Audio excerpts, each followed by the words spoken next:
Hola, soy Chicharango. Suscríbete a 110 Fútbol.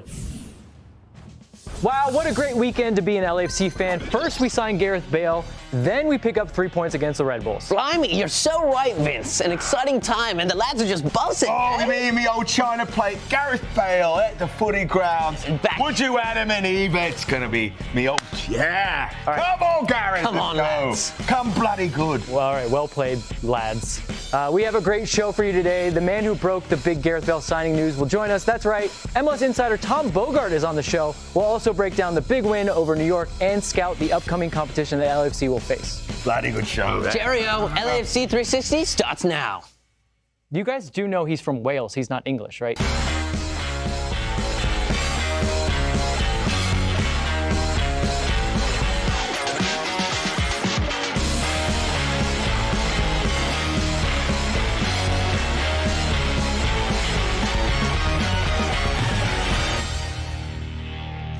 Hello there. Welcome back to another episode of LAFC 360. As you can tell, we are very, very excited to be here. There's so much to get to, but first, let me start by introducing you to the rest of the panel. I'm Kalopsis. With me, Max Bretos. Yes, what's going on? Hey, I did go to Europe. All I got was this T-shirt, St. Pauli, and I know where Wales is. I know now.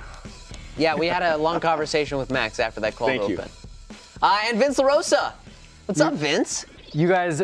Your accents were disappointing. An actor and a guy that literally just came from Europe. Yes. And that's what you got. Although, Max, credit, that shirt is pretty awesome. Yes, in Hamburg, there was nothing going on. The stadium was closed, but I still got a T-shirt there for FC St. Pauli and had a lovely currywurst sausage as well. Think of your friends Connor and Vince. Did you get us anything? Did you get us? No, but I was thinking about the subscribers. No, but... The subscribers out there, and that if you can sign up, maybe I can get you a T-shirt. But this is a good time to subscribe to 110 Football. Do it right now. If it makes that sound, you're in. If it doesn't make that sound, you're in. Now's a good time to do it. Because this show is going to get huge. Oh, why is that?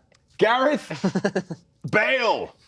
Speaking of which, welcome in Gareth Bale to the show, everybody. No, just kidding. no. All right, let's He get... is not in the I'm United sorry for States. that. Not for a little bit. Let's get back on track, lads. All right, no time to waste. Let's get this show rolling with the story that shook up the entire sports world. Let's get to my favorite, #. Yeah, that's right, we're back. Gareth Bale is black and gold. It still feels surreal to say that. This was a huge coup by LAFC and John Thorrington. Let's check out to see what John had to say about it on Sunday. For us, I think what was great about the conversation with Gareth is it was just, what do you want from your next, and let's see if that matches what LAFC is and can offer you. And I think for players like Gareth, they speak to a coach like Steve who says, look, this is what it's like here on an everyday basis. This is what we expect out of you, and this is the responsibility you will have, but what do you want? And Gareth and these guys, you don't win 5 Champions League trophies. You don't win, you're not the most valuable player in the world in recent history, or in recent time. Actually, I think the guy that now was here today.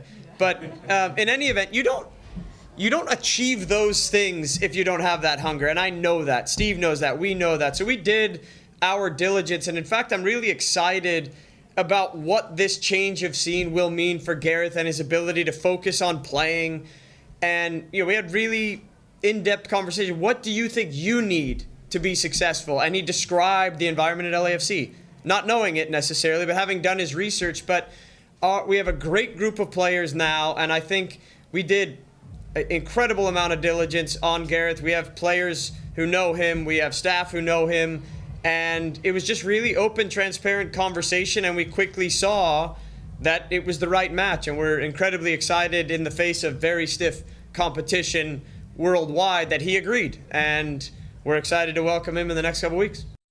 I'll tell you what, John's fired up. Like, he doesn't talk like that often, so you can tell he's definitely fired up. He had a lot of FaceTime on the ESPN broadcast, too. It was like breakaways every 5 or 6 minutes. He did, up there on the stadium roof. Good for him.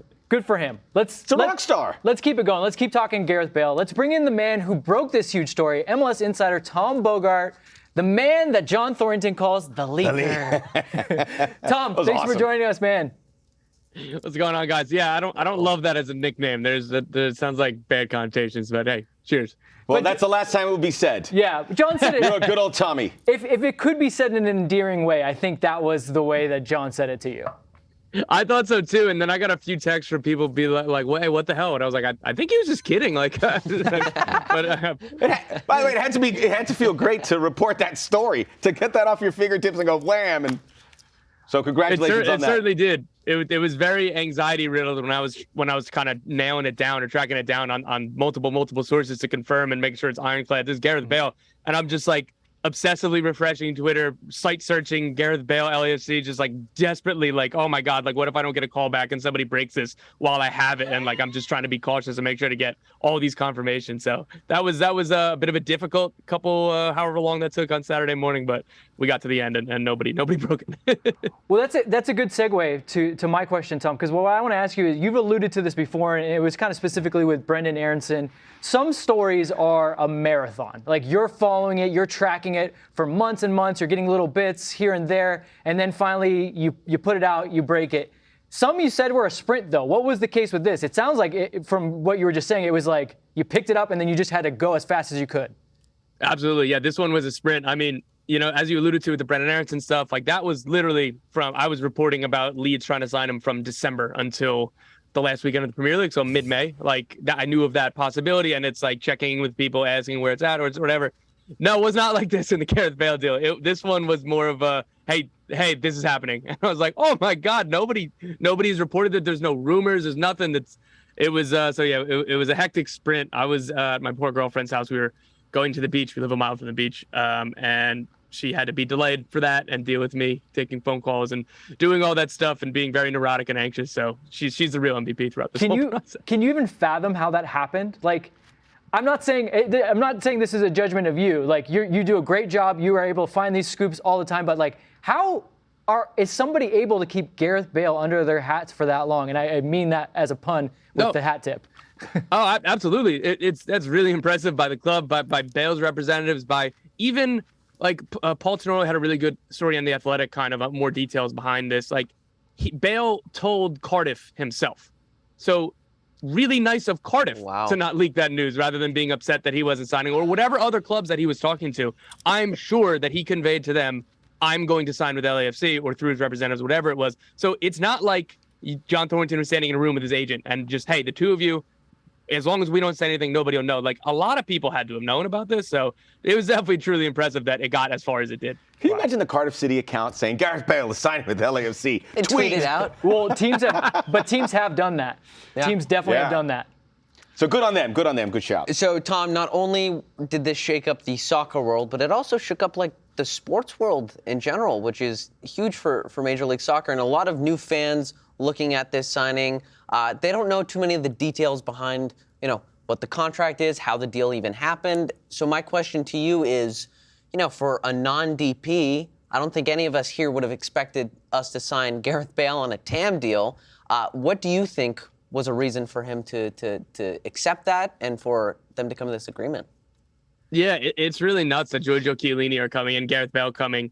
And not only did neither require a DP spot, which is insane in and of itself, the club have an open DP spot. So it wasn't even like the representatives for both players probably could have came back and been like, well, you can pay him more money. But like John Thorrington, and as he was recounting this in the press conference and all the interviews he's done over the past 2 days or a day and a half about this, he's like, the financial part of this was really straightforward and wasn't, a focal point. It was like, this is what we can offer. And then Gareth and Gareth's representatives were saying, this isn't about the money. There is a clause that if he extends his stay, if the club extends his stay in that option, he will be a DP. I don't know what those numbers are, so I don't know how high or how low the DP figure is. So I guess it could become more in the future. But again, this was about the project. Like, he's made plenty of money, and he's going to continue making off the field money in terms of all of the sponsorships he has. Again, this is even just taking away everything he's gotten through Tottenham and Real Madrid. Like, this was truly, I'm dead certain that he could have gone a lot of other places in the world that would have paid him more money. Same thing with Chiellini. And they wanted to be here. They wanted a new project. They bought into all of this. And again, Los Angeles is certainly a really important recruiting tool, but this club gets offers and interest from air quote big name older players all of the time. And these two are the first ones of this profile the club have signed. John Thorrington had always said, for years in talking to him about this kind of subject, like, when these people reach out and representatives reach out, our first thought is, what is the motivation here? Are the players motivated for the right reasons? Yeah. So if just by judging that they have not signed any player of this kind of caliber, resume, profile, whatever you want to call it, and now they're doing with Chiellini, who's widely regarded as somebody with like some of the greatest mentality and IQ and all that of the past 2 decades, and somebody like Gareth Bale, who just wins and is somebody who's still a superstar for Wales and led his tiny nation to a World Cup for the first time in half a century. Something tells me that they vetted their motivation, and that's not going to be an issue. That's great to hear. And I can't fault players if they want to make every penny out of their career because the money stops coming at some point. They should. And Gareth Bale could be one of those guys. You know, we remember the Chinese league was spending that kind of money. There's Middle East, you can do that. But it is refreshing that he said, okay, this is something I want to do because I'm excited about it. I think it speaks volumes about that. There was money with the TAM, and it's making everyone scratch their head, Tom, as to where is this TAM coming from? Because LAFC have used it very wisely over the last 12 months to build this roster, and now this situation. I like to think of when the possibility that Bale could be coming to LAFC kind of first happened, a few weeks ago. I'd like to think that after the front office got off the phone, that they called each other like, flip over all the cushions, see how much allocation money we can find. Like, pass the head around. It could be Gareth Bale here. No, like this is one of my kind of problems when it comes to the like people talk about the roster rules, and it's become like too much of an easy joke to complain about this stuff. We'll be like, oh, I don't get it. But like the one thing that probably should change is like there needs to be more transparency with allocation money. We don't know how much all clubs have. We don't know exactly when it expires from previous years. My deduction would be that they got LAFC got a lot of allocation money in the transfer of Edward Atuesta. We were talking about this a little bit pre-show. I'm fairly certain that you get allocation money when you transfer a DP. I guess we'll have to dive into the roster rules more, but they probably got a lot of allocation money for the Diego Rossi move. I know that they've spent a lot of it in some of the off-season trades, and there are contracts they have to buy down, but this is just a symptom of a well-run organization that has been, I guess, ready for these opportunities. These are things that Will Kuntz has said to you guys, things that John Thorrington has said. Everything, like, they were ready. They were prepared for these opportunities, and ownership, obviously, in terms of putting down the actual money instead of just allocation money. But they were ready when these kind of opportunities presented themselves. And regardless that they're at the top of the supporters shield, regardless that they, were dealing with the Vela stuff and everything else that goes on with this team, they were ready to sign. Chiellini was more longer-term plan, but Bale wasn't something that they planned for in like January. I love that we could definitely have like maybe 15 different sound bites from Tom that are all hilarious. Tom brings it. We've been talking here for 10 minutes and we haven't even brought up the Carlos Vela deal. I mean, that's how seismic this signing is. Yeah, look, Tom brings it, and we always enjoy having you on here. But Tom, real quick before I let you go, just quick answer. Where does this rank all time on the stories that you've gotten to break? Because I know you're a fan too, because it's something that plays into it. I do caution. I don't want people who are listening to think I'm being a super serious guy. The story is not about me whatsoever. But no, because you asked the question, this would have to be the biggest one, and then kind of up there would be the Xherdan Shaqiri news over the winter and the first Brendan Aronson story, because that was like my first big break. But yeah, it's probably the top one. I got a lot of texts from people I haven't talked to and be like, "Oh my God, that was you?" Yeah. Well, you have to say that it's not about you, but I want to give you some daps because you do break great stories. Heck and yeah, Tommy. That's why I want to know from a personal perspective where it ranks for you. And as a recovering journalist, I like seeing you shine. So I love that. So guys, you can read Tom's work all season long on MLSsoccer.com, and you obviously need to be following the man on Twitter. Who knows when that next story might break? We tried to prod at Tom. He's not giving us anything. So let's take away that leaker. He's not a leaker. He didn't tell us one word. So thank you, Tom. Guys, make sure you're following Tom. Tom, you've got to follow Tom. Thank you, Tom. Thanks for having me, guys. Love you. Always got time for you. Good Thank man. You. Good guy. By the way, some people, because I was in Europe, are insinuating that if it didn't break with Tom there, I could have come back and said that I cut the deal. I was actually. Yeah, you were there. You were there. The deal. I was in Cardiff golfing with Bale. You didn't get any calls saying like, could you maybe divert your trip? No, I now in hindsight or looking back, I probably should have. I go, hey, I know where you are. Can you make it to Wales, which I know is a country before this show? Can you make it to Wales in 24 hours? That'd have been very cool. I'd have been available. Well, so we talked about a little bit. Tom was a perfect guest to help us talk about the mechanisms and kind of how this deal came to fruition. Us three, I think, in the chat are the perfect vehicle to talk about what Gareth Bale actually brings on the pitch. So what are we thinking here? I think one of the big questions is where's he going to play? Yeah. Well, I know he's going to play in attack. But is he a wing? Is he a 9? Could we start it with if he wants to play, which is what Tom or John was mentioning there in the press conference, and about, yes, this perception. He loves golf, and he may have fallen out of love with the sport, which they said that about Carlos Vela. Clearly, that's not the case. And Gareth Bale, did he have a run-in in Real Madrid, which would say that he still loved the game? Maybe not. Maybe not. Maybe it didn't go as well as he would have liked. It probably didn't. But when you look at just on the first 5 months of this deal, he has to play. This is a once-in-a-lifetime opportunity.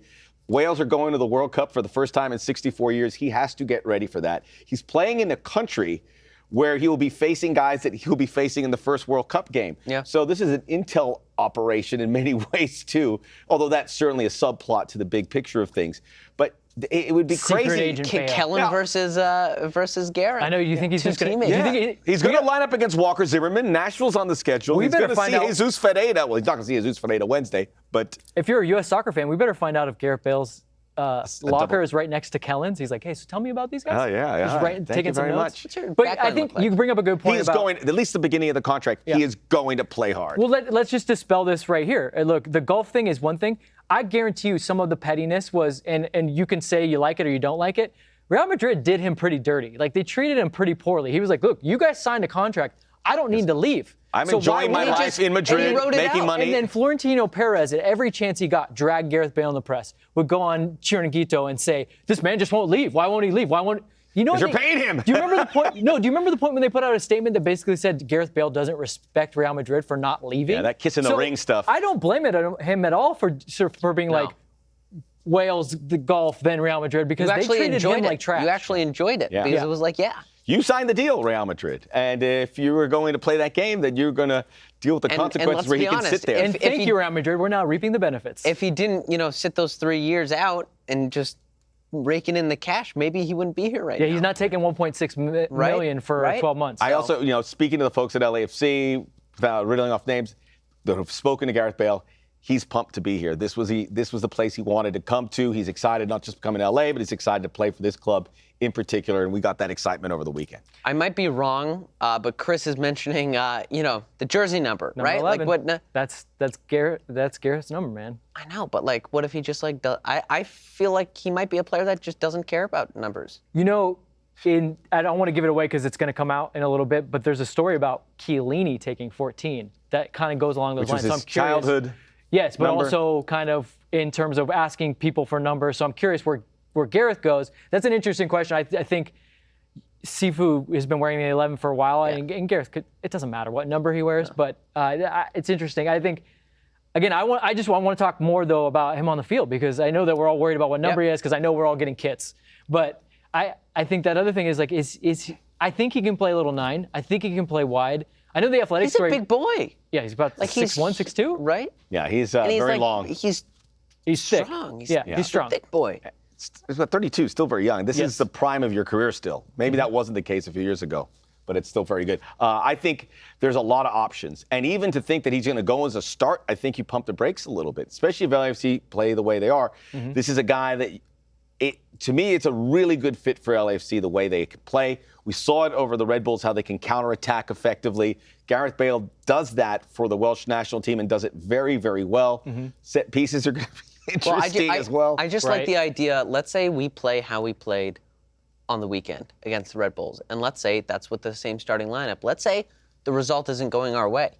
We get to bring Chicho, Gareth Bale, Mamadou Fall, Kellen Acosta, all off the bench.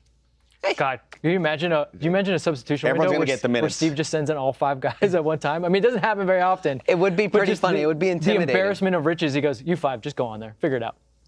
It's going to be a team that can really stretch the field, and I think Carlos Vela is a guy who could really benefit from it in the big picture thing. Yeah, I think we're talking a lot about where is he going to play now, because that's just what fans like to do, and we're all like to do it, and that's why we do this show, so that we can kind of have these out. But I think the biggest thing is just the ability to do whatever they want. They can change it up. They can change. The ball is in their court. They could go to Carlos and go, don't play it all today, because Gareth's going to play the 9, or he's going to play the right wing, and we don't think we need you. And like we said, defenders have to make decisions. Do we maybe put a second body on Carlos Vela? Do we worry this guy go whoop? And Brian Rodriguez, who can stretch. Yeah, we're not even mentioning Brian Rodriguez is still out there. Fans like consistency, and they like to know what our best lineup is, and that should be it all the time. But there's not only a fluidity up top, like Carlos Vela doesn't always play on the right side, but we're also so deep where sometimes, as you said, it doesn't actually matter who the starting front three are because it's going to change week in, week out, and it's going to be good changes week in, week out. Yeah, when it changes, as opposed to how we normally been, we're like, oh God, who's it going to be? And now you're like, oh, it's going to be. And oddly enough, Carlos Vela has been LAFC's greatest player of all time, period. And as the seasons have gone on, players are starting to crack that Carlos Vela code. Keep him off his left foot, lock him down, and sometimes that works to our benefit when it creates spaces for other players. Sometimes it doesn't work. Sometimes Carlos Vela doesn't have a great game. Now we're not going to have Gareth Bale on our team, who's going to be taking up a lot of attention. What does that mean for freeing up Carlos Vela? You give him an extra half second to whip that with his left foot? Yeah. And Pick your poison. We've heard a lot about it, the MLS, the long travel, the artificial surfaces. So just focusing on this end of this season, which we take it one step at a time, because LSC has big aspirations to win MLS Cup. There's 2 games on our artificial surface left. One of them's this weekend, so he's off the board. So you have one. There's no East Coast trips. There are games to, I think, Kansas City. There's trips to Salt Lake, is the furthest to trip. Nashville. Yeah, Nashville's pretty far, but those long trips, Florida, New York, gone, done. Anyway, so after a great game over the weekend, here is a very, very nice press conference clip by none other than Ilie Sanchez. Maestro. Check it out. When Chicho came in the second half, we knew that he had fresh legs, and that was something that Carlos understood perfectly. I went up for this first ball, and then we had the back four behind that was ready to get the second ball and played forward straight to, in this case, Carlos, that took advantage of this ball and read the movement into the space from Chicho, and we were able to create a clear chances, and he put it in. So we're going to talk about the game in a little bit, but I don't know if you guys noticed. Yeah, everyone noticed. See that hat? 110 football hat. Check it out. Oh, yeah, Ilie. And when he walked in, I said, hey, Ilie, to the press area, and he pointed at the hat. I will have you guys know, we didn't tell him to wear that. We gave him a hat, and he just kind of rocked it, and so did Eddie Segura. So that hat right there in Vince's hands. We got a little surprise for you guys. See this shirt that I'm wearing too? These will be available to buy at the tailgate before the Galaxy game, July 8th. By the way, look at what Gomez says. I remember the show had 10 live viewers, now at 100. Wow. Growth. Well, that's and then he deleted it. And you'll be the original. That's psych. That is the Gareth Bale effect. Gomez, you did ask about when stuff is going to be for sale. Thanks, Philly. I did make the Reaper bomb. That it'll be for sale, and I'll answer your other question here. Carlos Vela's contract has actually been signed longer than it's been reported. Let's just put it that way. So he's not just turning it on because he's like, oh my God, they finally put good players around me. But there's a knock-on effect. I guarantee you Carlos will raise his game because he's going to want to be one of those top players when it comes to playing with Gareth Bale. So let's talk about the game a little bit. Yeah, it was a good game. Ilie talked about Chicho a little bit and his impact coming off of the bench. He scored that goal against Seattle and then had that miss as well. He stepped it up coming off the bench this game. Yes, I was very happy that he got one chance, finished it.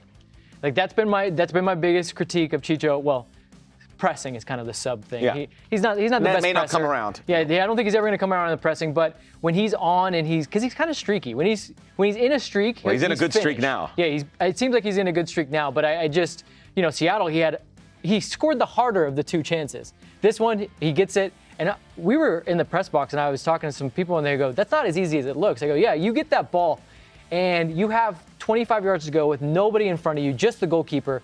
If it even creeps into your mind, oh, this is a good chance, you're probably going to miss it. So that killer mentality to just to finish it, I liked it. I love the fear in the goalkeeper because he saw Chicho bearing down. He wasn't going to go, I got this. He just stayed on his line, deer in the headlights. Chicho hit it to his right. This was a great opportunity because we know how the Red Bulls play. They get compact. And let's also say to the Red Bulls, it was tough.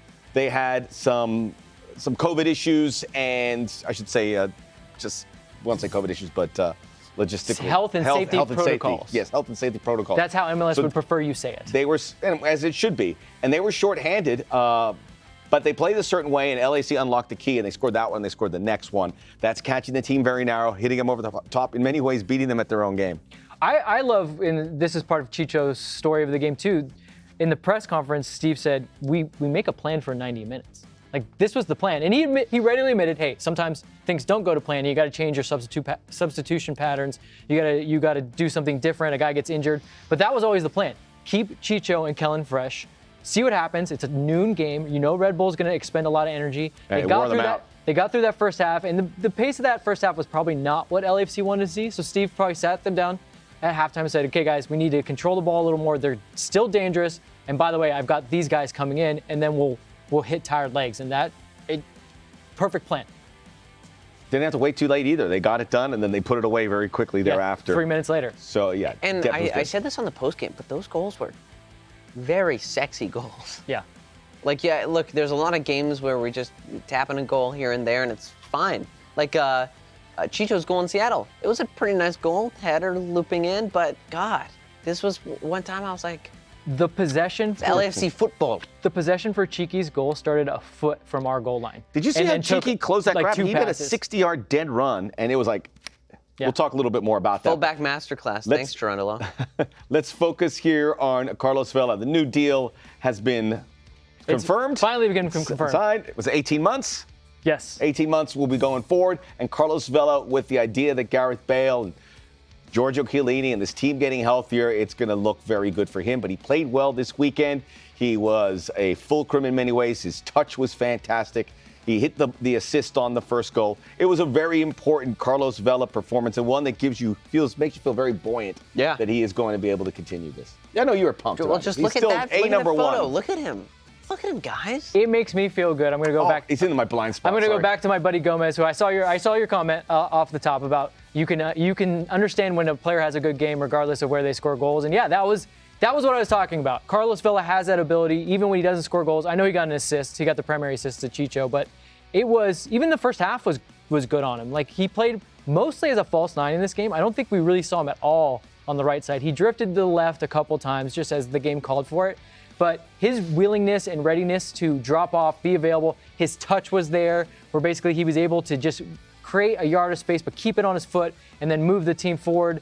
I agree with you, Gomez. If he has games like this, I don't necessarily need him to score, especially as Chicho is scoring, as Brian's playing better, and then, of course, Gareth Bale. We got to get 2019, 34 goals in the season out of our mind for Carlos Vela and appreciate what. Wait, you're telling me that if a player has a historic season, that there might be a drop-off?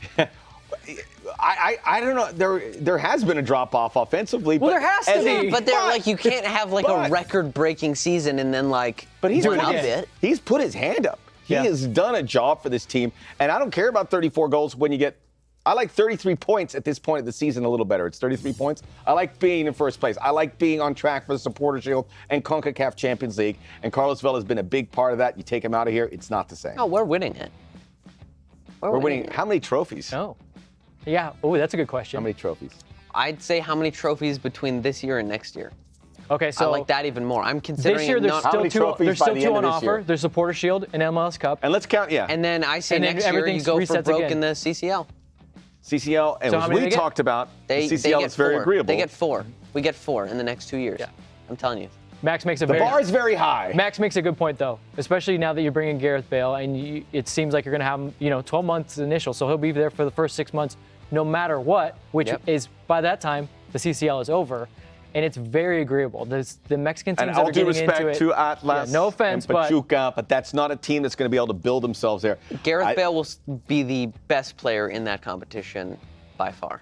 Yeah, there's no question about it. There's no Tigres, there's no Monterrey, there's no Club America.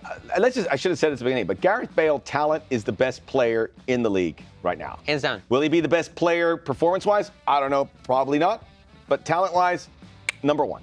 I don't know, probably not. I mean, very well could be. He could be, but just the talent itself. Okay.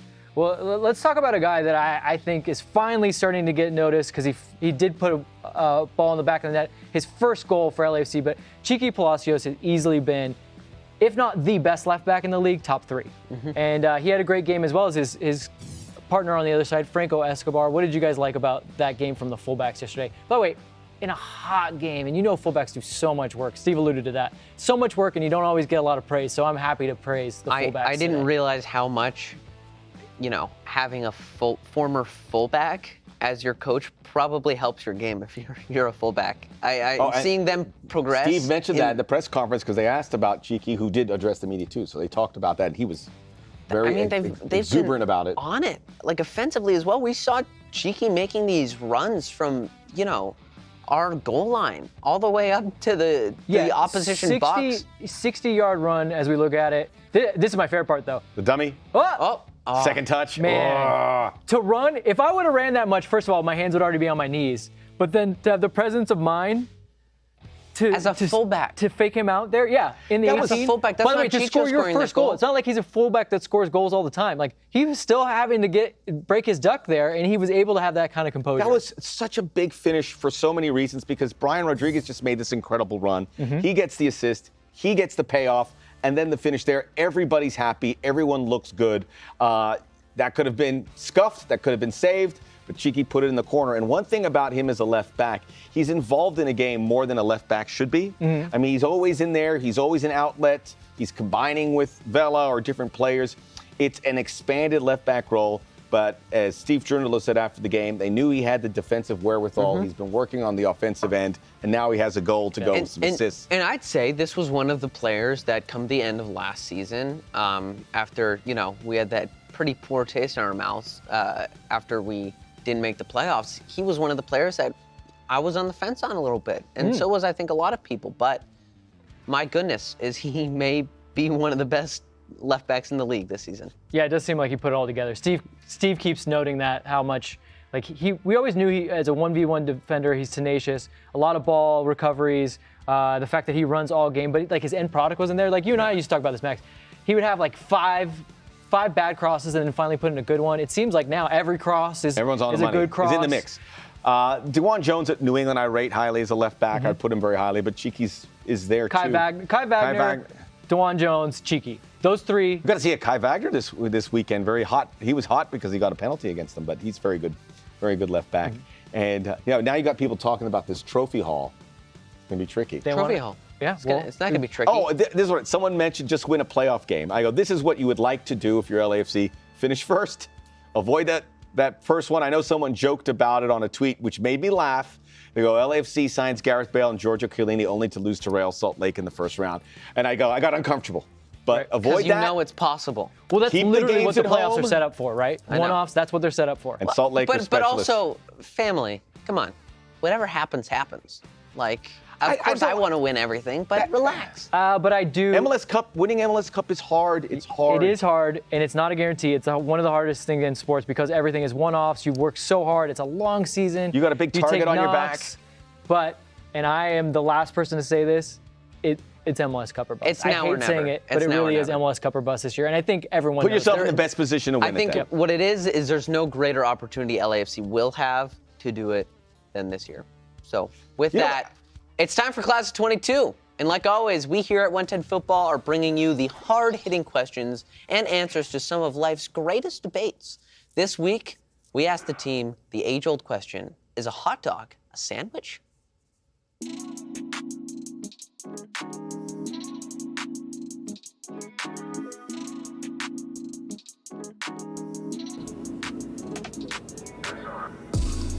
Yes. Yeah? No, it's a hot dog. Technically, yes. Nah. If you're from New York, yes. Yeah? Yeah. No. ¿Sí? No. Un hot dog. No. ¿No son la misma cosa? No. Sí. En Ecuador se dice burritos calientes. Sándwich no, porque sándwich es otro, con atún, con queso. Pero los dos tienen carne y pan. El sándwich que yo conozco no tiene eso, pero si aquí, sí, yo creo que sí. Sí es igual.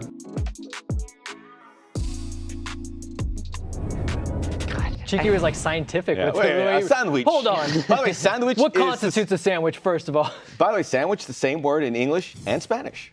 So there you go. Sandwiches are fantastic. Universal. Spanish I 101. will want to say this about sausages. I was in Germany for my trip. I was in Denmark and Amsterdam, and my son doesn't eat mustard. He eats mustard now. He eats mustard now. Because I was going to say, Leonardo in the chat said ketchup has no place on a hot dog, and I really 100% agree. I don't care if a hot dog is a sandwich or not, but I'll tell you what, ketchup does not belong on it. What about mayonnaise? I'll do a little Canadian hot dog, yeah. Oh, guy. It just needs mustard. No. Just The best is mustard, onions with a little sauerkraut. relish. Sauerkraut, I can do. If you have a jar of sauerkraut floating around. No, There you go. we're not You ever doing. it's kind of along the same lines. You ever put a little kimchi on a hot dog? Yeah, I sometimes. had at the bank. They have the kimchi hot dog. I'm trying to get my mother-in-law They do? to Okay, I haven't jar even tried some it. of her kimchi, and I'll bring it in. Wednesday at the bank, I'm keeping me getting a very kimchi regular. hot dog. We're just gonna do. I'm getting a kimchi hot dog. Everybody in the chat, let's go. We're getting kimchi hot dogs at the bank on Wednesday. Kimchi on a hot let's dog. Go. All right, Let's reel back in. Yeah, let's reel back in. Just when we thought we were out. I'm just checking here. You know what, guys? It's time for us to test out a new segment on the show. We're going to check out the competition LAFC will soon be facing. We're going to call this Scouting Report. Come on. I mean, what else would we Scouting call it? Get a whistle. What else would we call it? Yeah. Was that a whistle or Cardi B? No? Nothing? No. Come on, that was like the most young reference I've ever made. I will in say this. that's probably one of the funniest jokes you've ever made, but again, it wasn't that good. I would say I'll be here all week, but I'll just be here for today. Today and today only. Vince is very underrated funny. I just never put it on camera. It's always off camera. He just All right. made me laugh out loud a couple times. Okay, so let's kick it off with the team that will play Wednesday. It's FC Dallas. They had a very good start to the season. We're kind of coming back to earth a little bit, but Max, you and I were saying that we think that they're probably the third best team in the West, even though there's a lot of competition there. They played Austin. They went up 2-0. Road game. Hot Tough game. place to It was play. 100 degrees there in Austin. But they went up 2-0 and then ended up drawing. What do we think about? And I think that was the first point Austin had against FC Dallas. Talking from an LAFC perspective, there couldn't have been a better result than a draw for this match. You want these teams to get as little points as possible and start separating yourself from the rest of the pack, and this result does that for you, at least for one game. I forgive FC Dallas a little bit in this game, too, because they're getting all the guys back from national team duty, and they have two big ones in Areola and Ferreira. I think that it takes a while to get in sync because that was a very demanding window for national team players, especially those two guys. But they're not very deep. They have, I think this will be a big spot for them, and it's going to be a very dangerous matchup for LAFC because of those attacking options, and Areola did score over the weekend. I stand by it. I mean, if they get an injury issue, then Dallas can slip down there, but if they can stay fit and they get the goals from those guys, they'll be the third, fourth position by season's end. Yeah, the scouting report on Dallas is they don't have a ton of depth. I think they have something going for them in a bad way that LAFC fans will be all too familiar with. They're a young team that plays very pretty football, but when a game gets a little dirty or they don't have the ball, that's when they start to struggle. Like they can only do well when they have the ball. So like in this Austin game, they went up 2-0 and they're like, well, we don't need the ball per se, but they also can't defend for long periods of time. So if you're LAFC, if you can force them to defend, I think that's where you can really find some inroads because they're still And they've been young. successful in that. So that's what LAFC has to do to get a win against FC Dallas. Yeah, you can't let Dallas play pretty. And I think LAFC of all times, I mean, just look at the foul counts after games. LAFC is routinely fouling the opponent more. I think you get a little physical with them. And even if they do run out and score a goal or two, you still know that with the changes you can bring off the bench, Dallas might fold because if they have to defend for long periods of time, they're going to give up goals. Definitely use the depth like we saw against the Red Bulls. I think that's number one in this matchup here for LAFC. And keep an eye on these guys in Areola and Ferreira. They're dynamic runners. They're not traditional number 9 or these wingers. They can really end line run. So the fullbacks will have to be more defensive minded than usual, I think, in some ways. But still find if you can suck them in to get a break on here. Yeah. Good shout. Yeah. Very good shout. Let's move on to the weekend.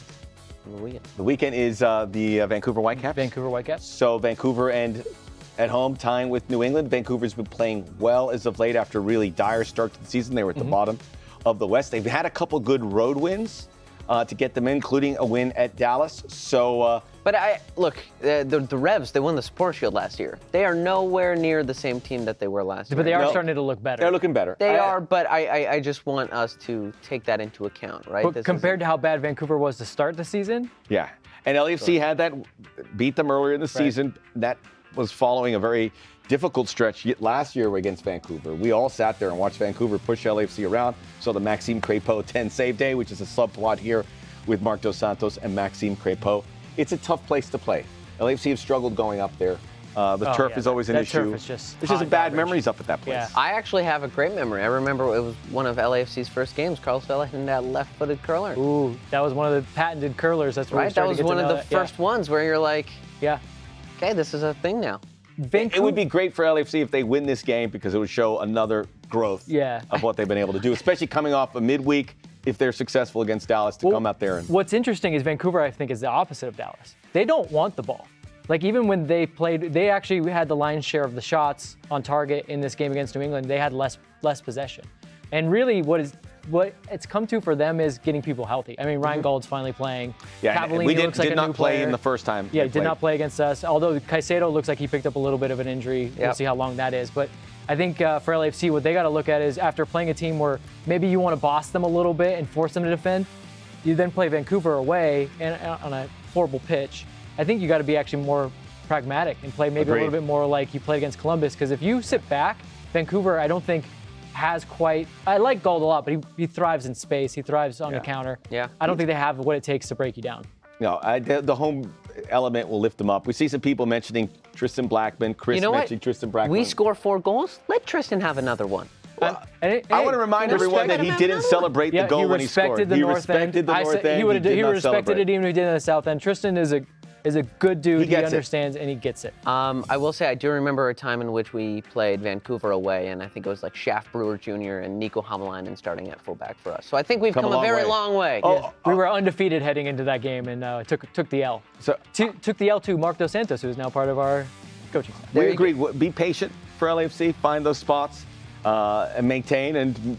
Don't waste possession. Or create the good shot as opposed to get 2 okay shots. Get 1 really good one. Actually, before we move on to the next one, do you know what is a good scouting report thing? Listen to Marc Dos Santos and Maxime Crépeau. They took them through that first game. Those guys have a lot of friends still back there. They know a lot about how that team plays. They're going to be pivotal for this game again. And one last thing, because we're talking about former LAFC players. Bryce Duke, man of the match for Inter Miami over the weekend. Man of the match. Speaking of Canada beforehand, Juan, your comment, ketchup chips, yes. Ketchup chips. Speaking of matches, one more scouting report, which is the game following Vancouver. LA Galaxy versus Sacramento Republic over the week. Here's your scouting report. Gareth Bale. Gareth Bale, Giorgio Chiellini. That's your scouting report. It's the first game they can play in. By the way, Sacramento's the last team in the Open Cup from either the Pacific or Mountain Time Zone. Are they the last USL? That's a very They're the last USL team going, a very weird fact. I'm just saying, there's no one out west except for the Sacramento Republic. Up the Republic. And they embarrassed the Galaxy. Up the lick. Yeah. No? I don't know. I'm not saying that. Someone clip that. Too far? Clip that. What did we learn from this game? I think, looking at their lineup, this was, again, something the Galaxy does, not taking their opposition seriously, and I think silly lineup choices. Very silly lineup, and you gotta, fault Greg Vanney for that. And it's interesting in which you're playing in a tournament where you win 2 more games, you win silverware and a CCL berth.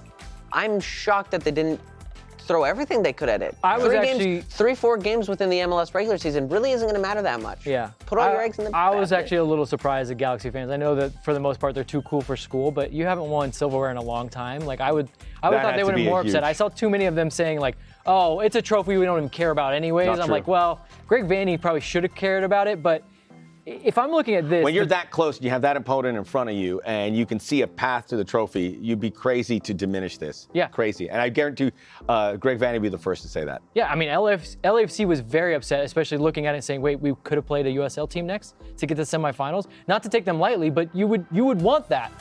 But I think the biggest thing you could take away from the scouting report is that as the chat goes wild on Up the lick is trending. Up the lick. Is Sacramento scored early.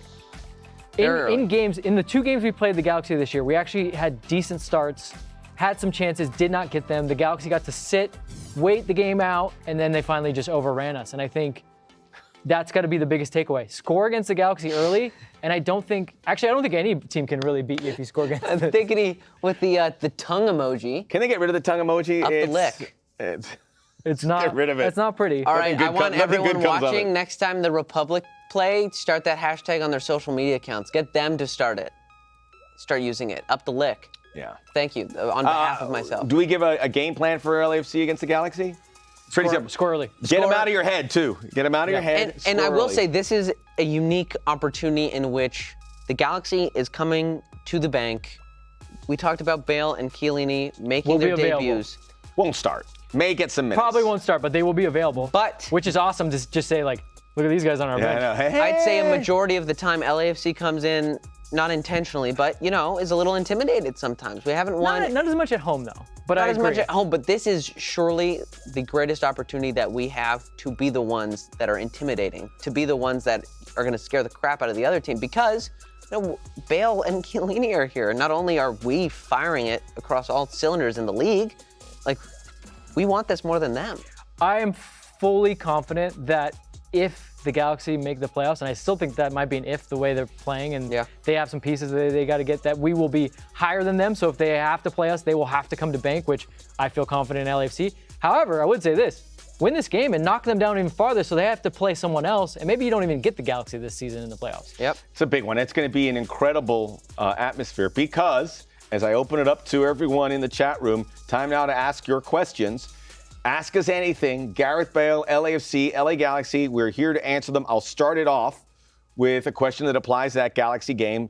Josue is saying, when is Gareth Bale playing? He'll be eligible to play, as we pointed out, as soon as July 8th, because the transfer window is July 7th. So July 7th, the transfer window opens, which allows you to get your ITC, which is your international transfer And they're still working card, on the paperwork, And file that. the Well, one the they were paperwork talking- more so now is about visa. That's more like the United States getting him his work visa for both of them. I would say I wouldn't expect to see Gareth Bale in that game. Very small role because he won't have a lot of training under his belt. He is on holiday right now after getting Wales into the World Cup. I wouldn't get your hopes too hyped up. Maybe in some way, and then in a bigger way as the season wears on. So focus on the team that we have, because that's the team that's going to be playing the. Gareth Bale for 15 minutes off the bench. That's fine.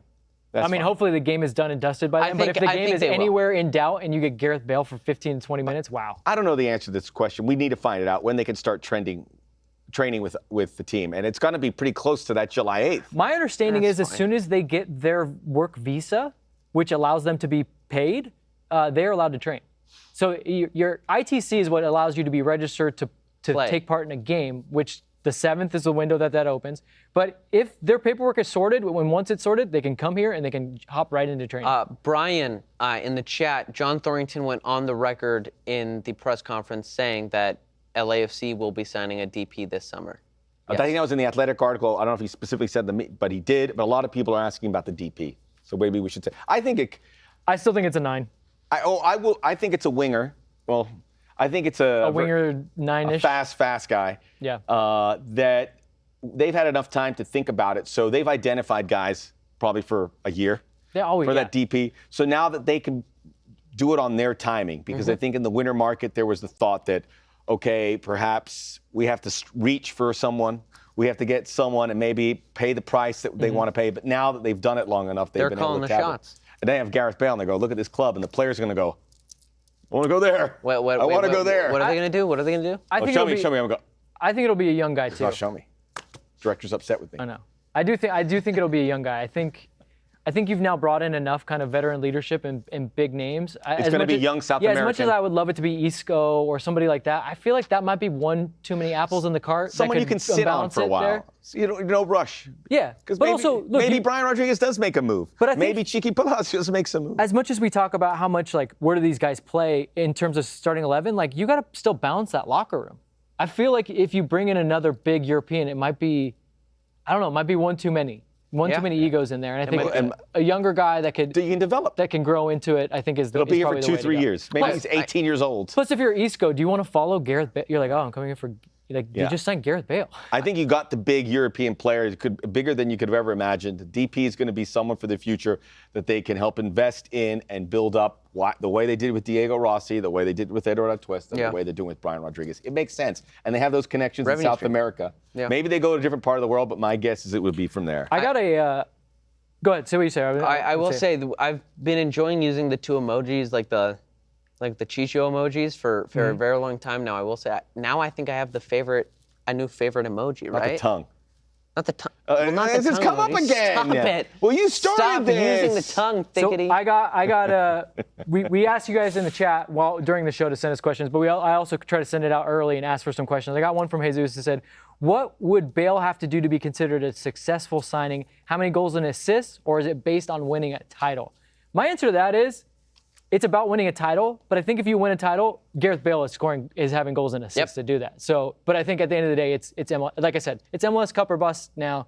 If Gareth Bale scores 0 goals, has 0 assists, and they win MLS Cup, success. But I just think that he's going to have to. He's going to have to contribute for them to win MLS Cup. I also just want to say, think about the fact that the possibility of Gareth Bale scoring the winner in an MLS Cup for LAFC is even a remote possibility. What a story. Can you imagine the think league about that. to have And then he goes off to LAFC the in the World Cup. final, regardless of who they play, and have the eyes of the world with Chiellini maybe, and maybe one of them starting, maybe both of them starting. A Carlos Vela curler from the left side, Gareth Bale banks it in, Chilena style. There is Juan, if we can get that Top Golf, I've had difficulties getting a reservation, but I want to go. It's right by where I live. No one can get in there, but if anyone could, it'd be Gareth Bale. Bale. I go, They'll shut down that whole place for Gareth Bale, I think. And I saw an Eddie Segura question, and he's going to be with Las Vegas for a bit, so I think we let it develop, get some minutes. It's a good sign. He did have a strong 45 minutes in his first game with Vegas, so I think they have the luxury of bringing him along slowly, and I think it's the right move. But Eddie's raring to go. Thank you guys for all the questions. You guys are always great in the chat. We got to pay off one more thing though. The players to watch. Max, you didn't participate in with us this week, but Connor and I probably should have. Look what more tongues. Connor and I didn't do that well. Richard Hernandez, 17. You have won. Look at that. You have won this team signed hat. This signed hat. So DM us. Oh. DM us, and this hat is yours. Congratulations, you beat Connor us, and you beat us. You beat Connor, myself, and Defenders of Bake. You beat us handily as well. What emoji is so that? good for you. Ali Lopez. I don't know. Is that a perfume bottle? What is that? Is that a granny? I don't know. That's an interesting emoji. Ali, spill the beans. Ali, what is that emoji? Yeah, what's up we don't with that? even want to. I don't want to ask. And why'd you just drop one emoji and not say anything else? Yeah. Okay. So let's move on. We're wrapping things up, but we still got our stoppage time, a little bit of time left to play here.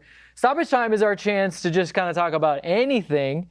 Max Bretos, the voice of LAFC, is going to start us off. Max, what's your stoppage time? What do you got for us? Well, I want to talk about designated players. Just that designation was very sexy in 2007 when David Beckham became the first one. But nowadays, it's watered down a bit. The best players in this league, right now, my MVP, Georgi Mihalovic, maybe my second pick, Daniel Gazdag, not DPs. You have young DPs. You have DPs with ponytails. I don't know. That's not Under accurate. 22 initiative. Under 22 initiative. Yeah. So the DP's just not what it meant to be. With LAFC signing Gareth Bale to a TAM deal, are we seeing the end of the DP? Well, pump the brakes. But I'll tell you, certainly in LAFC's favor, why this could certainly change the way other teams do business. LAFC approach Gareth Bale and they say, we can't sign you to a DP. This is the money we can offer you. But here, you're in LA. You're playing in this stadium for these fans. Yes? Okay. Now, not all MLS clubs could do that, but they always have the DP in their back pocket. They go, oh, we can offer you this. We can offer you the max money. Hopefully you'll take it, and that's it. But now I think we've got to retrain our brains a little bit. It's a game changer. We retrain our brains about how we do it. I don't think you get rid of the DP right now, but maybe you build the salary cap a little bit bigger so you help facilitate it. And I will say this, the salary cap, it's timed by a big amount, and obviously we're in a CBA, so we can't really do that. But you do it by a lot more. I can guarantee you LAFC is not going to spend $100 million on a player roster. Right now, they're 11th in their payroll at $14.5 million. They'd like to up that, and they might go for guys like Gareth Bale. And I'll tell you this, other teams are not going to be affected by that because they're not competing for Gareth Bale's signature. They build their teams differently. So the DP, I think this may be the beginning of the way the league and other clubs look at it and how they use it. I think what once was to help with parity a little bit, with Gareth Bale and Giorgio Chiellini coming in on TAM deals, I think now is maybe going to be detrimental. Yeah, it changes the landscape entirely. It does. It really does. Good shout there, Max. Yeah, well, the only reason I use that, I threw Max some for MLS topics, commissioner, make it happen. and Vince said I like that, and I said I'm running with it, and he really helped. So Vince helped. Good. You did No, not. you didn't do anything. No, I didn't. Yeah. I was just here. But- We did that high five in an English accent. Yeah, well, I dumped that. Wait, but did he do an English accent? No. In the chat, whose English accent was better? No. Max's Cookie Monster or Connor's? Max's was the best, even though it wasn't I can that do a good. Welsh accent. Max, yeah. Ooh. You do a decent. Yeah, Chris Coleman here. I'm going to put the best 11 out there. Wow. Connor, please give us your stoppage time and put us out of our misery. My Max, your stoppage Cockney time- was pretty good, though. I'll give you that. As was my Chris Coleman. Gareth Bale's a great talent. We're very happy about him in Los Angeles. Are you having fun? My stoppage time is enjoy the moment, guys. I woke up to this news, all the sources just like yourselves, and I will say there has been a handful of moments already, but this is one of, if not one of the most happiest moments I've been as an LAFC fan. So I encourage you guys to not give in to all that hate, whether it's from the Euro snobs, from the rest of the league, the Galaxy fans. Just enjoy the moment. We have an amazing team this year. We have an amazing content team around the team. And it's just some great players. And it's a fun experience. And I was saying on our post game, Sunday was so fun. The environment at the bank Everything was like about nothing that day. I've For a ever seen noon before. game. Yeah, you should be noon game. complaining about the heat. On- and we're on a going, Sunday. it's Kylian Mbappe. But it was so exciting. The lead singer of System of a Down, who I'm a huge fan of, Yeah. was there, and I walked right by him.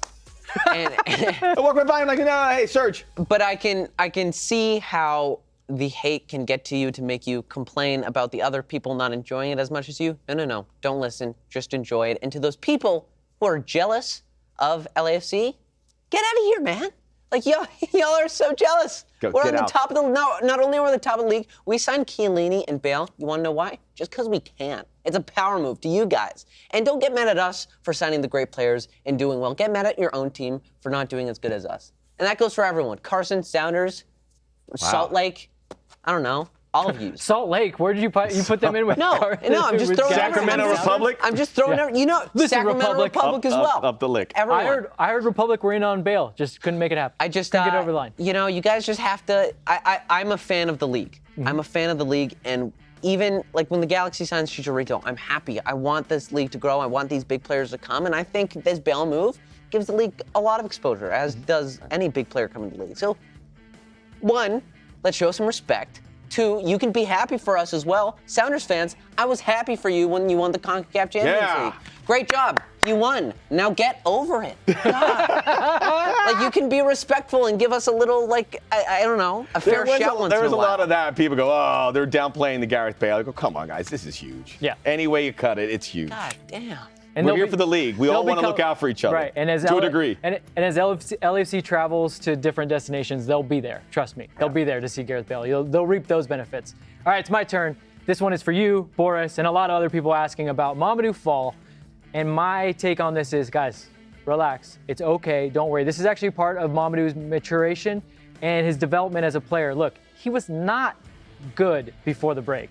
Probably 3 or 4 games where he wasn't very good.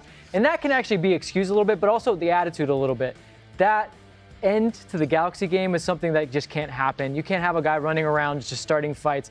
He's 19 years old. He's got a lot to learn. He's got a lot of charisma. He's got a lot of personality, but sometimes he needs to know when to use it. And then also he needs to know when to focus on his football. And right now, to be frank, Sebastian Ibeagha is playing very well. Him and Jesus Murillo went to Seattle, had a very good game in a 1-1 draw, and then they get a shutout.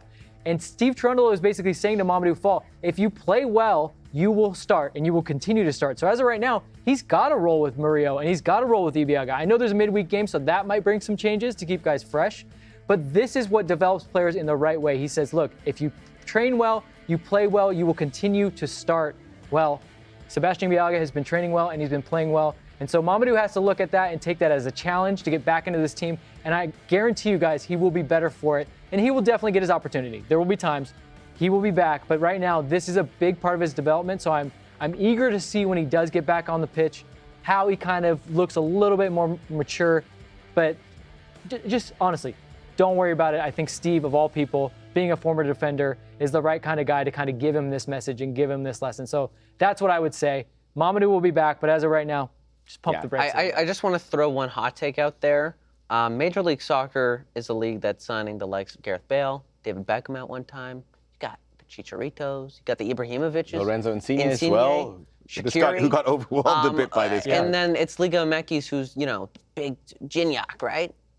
What else, guys? What else? What's next Yeah, not for much Liga else. MX? Come on. What was he, I'm a just Dutch saying- guy that I'm just didn't saying, quite if you pan want to out? make that argument, we can have that Janssen. argument. Janssen, But Laura Janssen. MLS You is got- clear. Thalvin is there as well. I also want to say about Mamadou Fall, he was celebrating with the team. He was there. He was good spirits. I think, he's got to be frustrated I don't think he's a in a little bad bit. mood, though. I don't think he's in a bad mood. No, I think and he's it's a got valuable Giorgio lesson. Chiellini to go in there and go, come here, Mamadou. It's a valuable lesson. There's still a lot of games. I'm sorry, Kevin. I know you had enough of the accents. I do scusa. Mamadou, you go this. No. Sometimes good, sometimes no. Just kidding. Look, LAFC definitely knows what they have in Mamadou. This will be good. He's a great asset.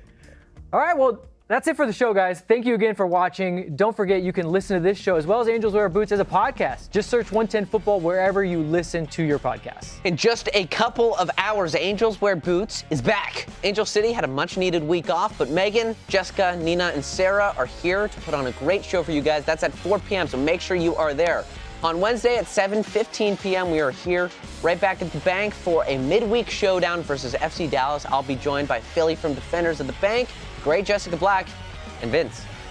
Come hang out with us before the game during our pregame tailgate, and come right back after the match as we give you our instant reaction to the result. Join us live or tune in on the YouTube channel. And on Saturday at 7 p.m., a busy week for the Black and Gold concludes as the team heads to the Great White North to battle the Vancouver Whitecaps. You don't need a passport to hang out with Vince and I for our 110 football watch party. Okay, watch the game along with us, and you never know who's going to call in and join us. It's always a surprise. Yeah, maybe Max Bretos from a bed in Hamburg. Yeah. Thank you guys so much in the chat. We love you guys. We'll be here every week. And this is fun. I like answering your questions. Wednesday, Kimchi Hot Dog Wednesday. I will see you guys out there. Kimchi, great for your 3 points digestion. against Dallas. Let's go. Gareth Bale. Gareth Bale, baby. Come on. Gareth Bale. Get in. No more accents. No more accents. Up the lift.